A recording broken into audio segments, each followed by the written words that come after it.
حامدا ومصليا أما بعد فأعوذ بالله من الشيطان الرجيم بسم الله الرحمن الرحيم فاسألوا أهل الذكر إن كنتم لا تعلمون صدق الله مولانا العظيم وصدق رسوله النبي الكريم ونحن على ذلك من الشاهدين ومن الشاکرین۔ یہ مسائل کے مذاکرے کی مجلس ہے۔ اس مجلس میں لوگوں کو پیش آنے والے مسائل کا مذاکرہ کیا جاتا ہے۔ چنانچہ حسب معمول آج بھی صدقہ فطر کے متعلق کچھ مسائل کا مذاکرہ کرنا ہے۔ پہلا مسئلہ یہ ہے کہ صدقہ فطر ادا کرنے کا وقت کیا ہے؟ اس کا جواب یہ ہے کہ صدقہ فطر عید کے دن صبح صادق ہوتے ہی واجب ہے۔ اس لیے عید کی نماز کو جانے سے پہلے صدقہ فطر ادا کرنا چاہیے۔ اگر عید کی نماز سے پہلے ادا نہ کرے تو عید کی نماز کے بعد ضرور ادا کرے، ورنہ واجب چھوڑنے کا گناہ ہوگا۔ دوسرا مسئلہ یہ ہے کہ صدقہ فطر عید آنے سے پہلے ادا کیا جا سکتا ہے یا نہیں؟ اس کا جواب یہ ہے کہ عید کے پہلے رمضان ہی میں صدقہ فطر ادا کیا جا سکتا ہے۔ چنانچہ ابو داؤد شریف میں روایت ہے، حضرت عبداللہ ابن عمر رضی اللہ تعالی عنہما عید سے 2 دن پہلے ہی صدقہ فطر ادا کرتے تھے، اور یہ مناسب بھی معلوم ہوتا ہے کیونکہ غریب لوگ عید سے پہلے ہی ضرورت کی چیزیں خرید سکتے ہیں۔ چنانچہ یہ مسئلہ عالمگیر جلد نمبر 1 صفحہ نمبر 190 پر 2 پر لکھا ہے، وَإِن قَدَّمُوهَا عَلَى الْفِطْرِ جَازَ۔ یہاں یہ غلطی کا ازالہ فرما دینا مناسب معلوم ہوتا ہے۔ وہ یہ ہے کہ بعض عوام خصوصاً بوڑھی عورتوں کا یہ خیال ہے کہ جو آدمی رمضان المبارک کے پورے مہینے کے روزے رکھے اس کو صدقہ فطر ضرور ادا کرنا ہے، چاہے وہ غریب ہو، اور جو آدمی رمضان المبارک کے روزے نہ رکھے اس کو صدقہ فطر ادا کرنے کی ضرورت نہیں ہے، چاہے وہ مالدار ہو۔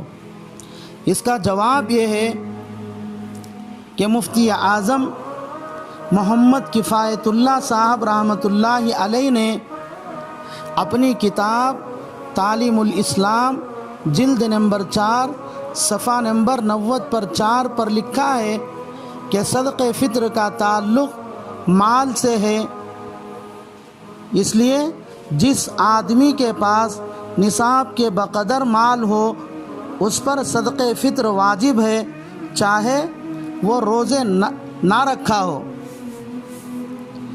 اور جس آدمی کے پاس نصاب کے بقدر مال نہیں ہے اس پر صدقہ فطر واجب نہیں ہے، چاہے اس نے روزہ رکھا ہو۔ دوسرا مسئلہ یہ ہے کہ صدقہ فطر کس کس کی طرف سے ادا کرنا واجب ہے؟ اس کا جواب یہ ہے کہ ہر مالک نصاب آدمی پر اپنی طرف سے اور اپنی نابالغ اولاد کی طرف سے صدقہ فطر دینا واجب ہے، اور اگر اپنی نابالغ اولاد کے پاس نصاب کے بقدر مال ہو تو پھر ان کے مال سے صدقہ فطر ادا کریں۔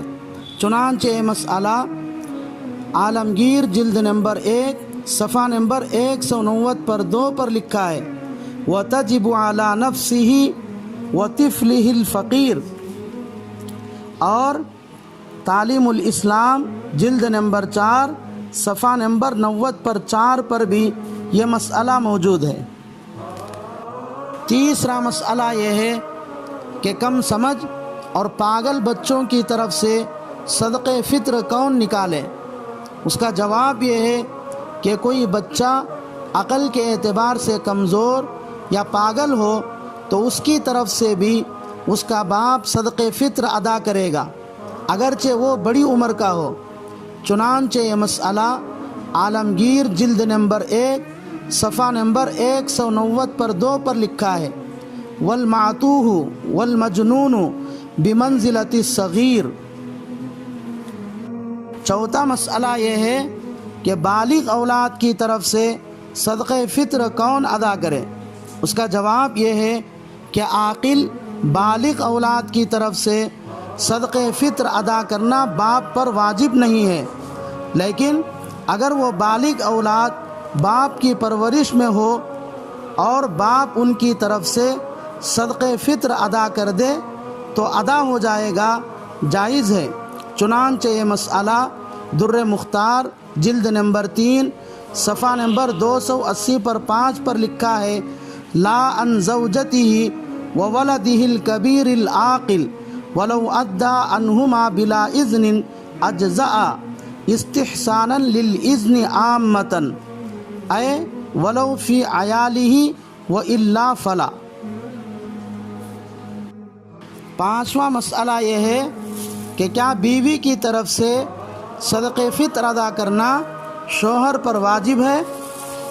اس کا جواب یہ ہے کہ بیوی کی طرف سے صدقہ فطر ادا کرنا شوہر پر واجب نہیں ہے، لیکن شوہر بیوی کی طرف سے صدقہ فطر ادا کر دے تو ادا ہو جائے گا، چاہے بیوی سے اجازت لے کر ادا کیا ہو یا بغیر اجازت کے ادا کیا ہو۔